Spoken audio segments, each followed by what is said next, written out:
1947 में नोआखली में मुस्लिम लीग के जो गार्ड्स होते थे, मुस्लिम गार्ड्स, उन्होंने 5000 लोगों को मौत के घाट उतार दिया था, जिस बात के लिए गांधी जी वहां पर शांति मार्च लेकर गए थे और किस वजह से वहां पर रहे थे। जब इस देश में झंडा फहराया जा रहा था, उस समय वो बंगाल में जाकर, कलकत्ता में जाकर हिंसा शांत करा रहे थे। ये हालत थे बंगाल के तब भी और आज भी। आज 2021 आ गया, डेमोक्रेटिक तरीके से किसी तरीके से लड़ झगड़ के लोगों को मरने और मारने के बाद इलेक्शन संपूर्ण हुआ, लेकिन उसके बाद भी 70 साल भी सिचुएशन यही की यही है। मैंने पहले भी आपको बताया था कि जब सरकार थी, वामपंथ की सरकार थी, एक सवाल के जवाब में उन्हीं के गृह मंत्री ने कहा था, बुद्धदेव भट्टाचार्य ने, कि हाँ, हमारी सरकार के दौरान 23,000 हत्याएं, राजनीतिक हत्याएं हुई हैं।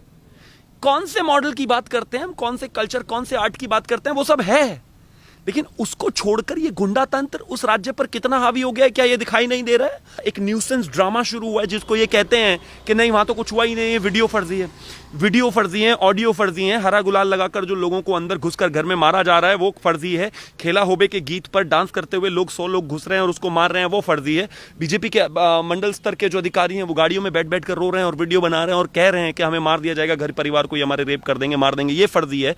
वहां पर हजारों लोग खड़े हुए हैं बॉर्डर पर असम के, और असम में जाकर चले गए। हेमंत बिश्व शर्मा ने एक बयान दिया है, वो फर्जी है। कितनी चीजें फर्जी हैं। आपने एक गुंडा तंत्र को 1947 से आज तक जगह दी है और आप भी आज 2021 में भी उसी को जगह देते आ रहे हैं।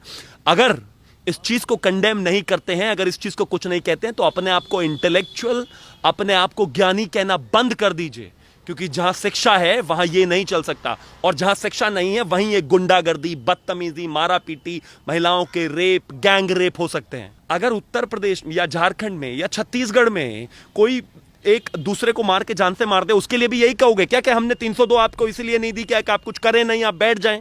राज्य सरकारें किस लिए तनते हो?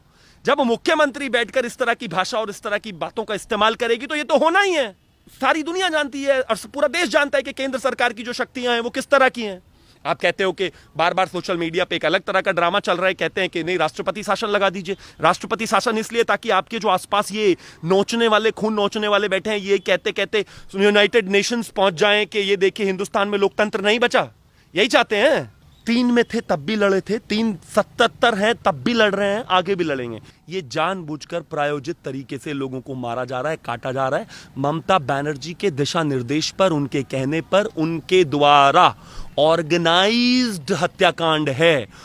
बंगाल के एक तरीके से मैं कहता हूं उसके कल्चर और आर्ट पर यह धब्बा है। अगर लोग वहीं पर बैठे हुए उनको वोट करने के बाद उनके बराबर से पड़ोस से कोई महिला उठ रही है, उसका रेप हो रहा है सिर्फ इसलिए क्योंकि उसने बीजेपी को वोट दिया था, तो माफ कीजिए, ये आपके राज्य की ही बदनामी है। इस देश में व्यक्ति के मरने से ज्यादा बड़ी कोई बात नहीं है। अगर ह्यूमन काइंड पर इस तरीके से हिटलर शाही की जाएगी एक महिला मुख्यमंत्री के द्वारा, तो माफ कीजिए, जो जरूरत होगी, जो बन पड़ेगा, केंद्र सरकार करेगी ही, पीछे नहीं हटेगी इस बात से। लेकिन ऐसे लोगों की भी जिम्मेदारी है। धनखड़ साहब ने जो कहा वो बिल्कुल सही कहा, कहीं ना कहीं जिम्मेदारी तय करनी पड़ेगी। ये जो स्टेट की जो सरकारें हैं, ये क्या करने के लिए हैं, मुझे बताइए।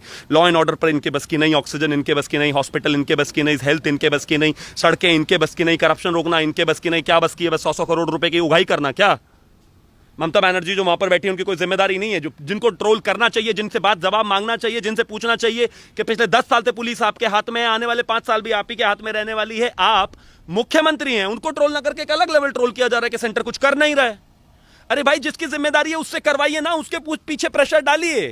वो जवाबदेही है, उनके हाथ रंगे हुए हैं खून से, करिए ना जवाब। जो सेंटर को करना, सेंटर तो करेगा ही करेगा और अपने कार्यकर्ताओं के साथ खड़ा और लड़ेगा भी, लेकिन उनकी भी तो कोई जिम्मेदारी है।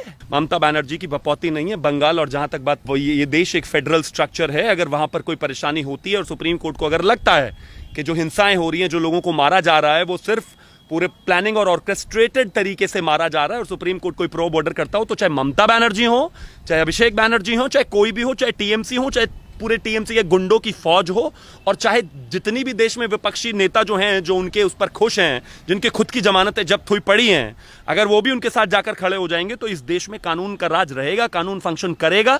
किसी के कहने से ना रुकने वाला है और ना कोई रोक सकता है, क्योंकि किसी भी व्यक्ति की अगर उसकी पॉलिटिकल आइडेंटिटी की वजह से जान ली जा रही है तो माफ कीजिए, ये बहुत बड़ा क्राइम है।